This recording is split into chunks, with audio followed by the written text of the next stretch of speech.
Hello बच्चों, चलिए आज ये चैप्टर पढ़ लेते हैं अकबर।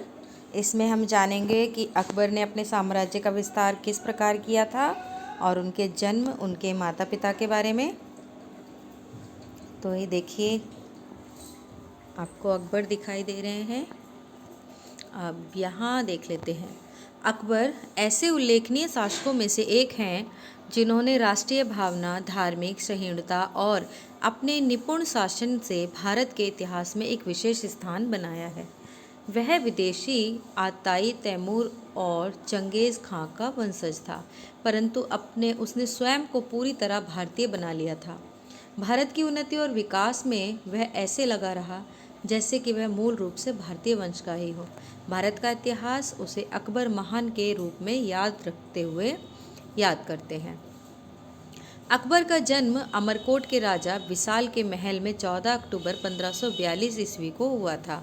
उनके पिता हुमायूं शेरशाह से परास्त होकर राजपूताने के रेगिस्तान से ईरान की ओर भाग रहे थे, इसलिए अकबर के जन्म समारोह में कोई उत्सव नहीं किया गया। कहते हैं, अपने खेमे में साथियों को कस्तूरी बांटते हुए हुमायूं ने कहा था कि जैसे इस कस्तूरी की सुगंध चारों ओर फैल रही है, इसी प्रकार मेरे बेटे की ख्याति भी चारों दिशाओं में फैले, ऐसी मेरी इच्छा है। अकबर का जीवन बड़े ही संघर्ष में बीता था। जब वह 5 वर्ष का था तो उसकी पढ़ाई की उचित व्यवस्था की गई। उसका मन पढ़ाई में कम, खेलकूद, घुड़सवारी और तलवारबाजी में अधिक लगता था। हुमायूं ने अकबर को पढ़ाने के लिए कई शिक्षक नियुक्त किए। अकबर पढ़ाई से ज़्यादा महत्व अनुभवी ज्ञान को देता था। अकबर की उम्र 14 वर्ष ही की थी, तभी उसके पिता हुमायूं की पुस्तकालय की सीढ़ियों से फिसल जाने से मृत्यु हो गई। अकबर उस समय सिकंदर सूर को, जो मानकोट के किले में आश्रय लिए हुए था, पराजित करने में लगा था। बैरम खान, जो कि अकबर का संरक्षक था, उसने मुगल साम्राज्य का सम्राट घोषित कर दिया। किसको? अकबर को। राज्यारोहण के समय अकबर पंजाब के एक छोटे भाग का ही शासक था। हुमायूं की मृत्यु के बाद आदिल शाह ने दिल्ली और आगरा पर अपना कब्जा कर लिया। पंजाब में भी सिकंदर सूर ने बगावत शुरू कर दी थी। बैरम खां की सहायता से अकबर ने बड़ी कुशलता व धैर्य से सभी परिस्थितियों का सामना किया। 20 वर्ष की आयु होने तक अकबर ने एक उदार मुगल शासक के रूप में यश प्राप्त कर लिया था। मध्यकाल में यह प्रथा थी कि युद्ध में हारने वाले सैनिकों को गुलाम बना लिया जाता था। अकबर ने इस प्रथा को समाप्त कर दिया। अकबर का दृष्टिकोण धर्म के प्रति उदारवादी था। अपने राज्य में उसने सभी धर्मों के लोगों को उनके धर्म का पालन करने की पूर्ण स्वतंत्रता दे रखी थी। वह राज्य में केवल राजनीतिक एकता ही स्थापित नहीं करना चाहता था, वरन सांस्कृतिक और धार्मिक सद्भाव भी कायम करना चाहता था।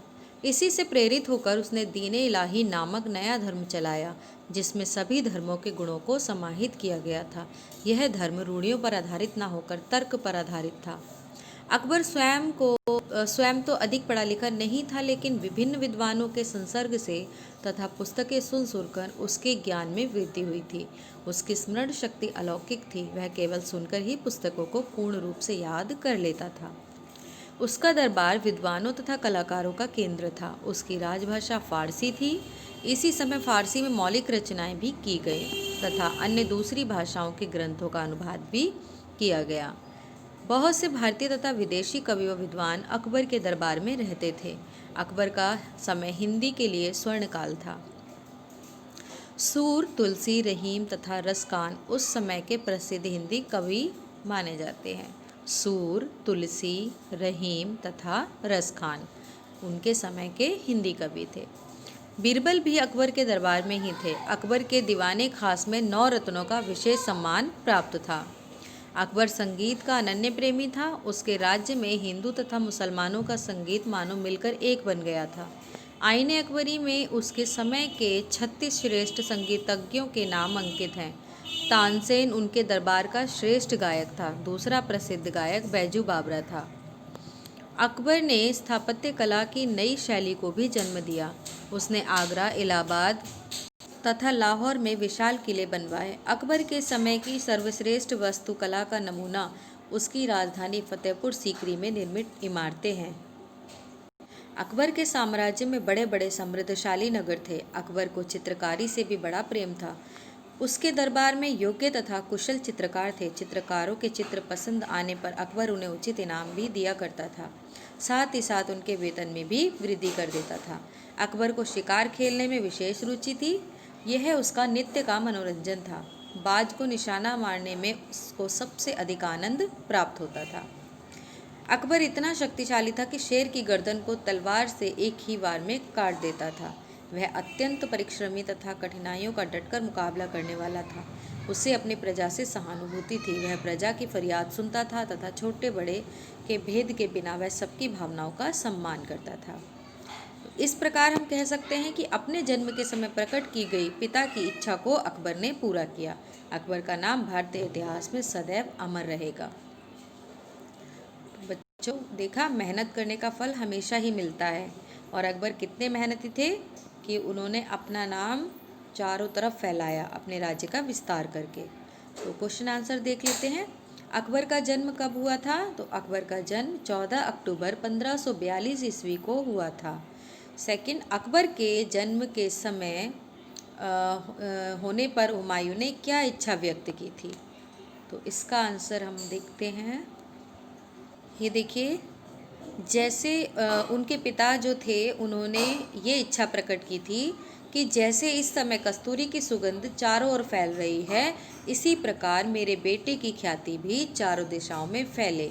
यह मेरी इच्छा है, ये उनके पिता ने कहा था और यही उसका आंसर भी होगा। थर्ड, अकबर के दरबार का सर्वश्रेष्ठ गायक कौन था? तो उनके दरबार का सर्वश्रेष्ठ गायक तानसेन था। तो इसी के साथ हमारा ये चैप्टर कंप्लीट होता है। अगर आपका कोई क्वेश्चन है, कोई सुझाव हो या आपको कुछ समझ में ना आया हो तो आप मुझे कमेंट बॉक्स में लिखकर कमेंट कर सकते हैं।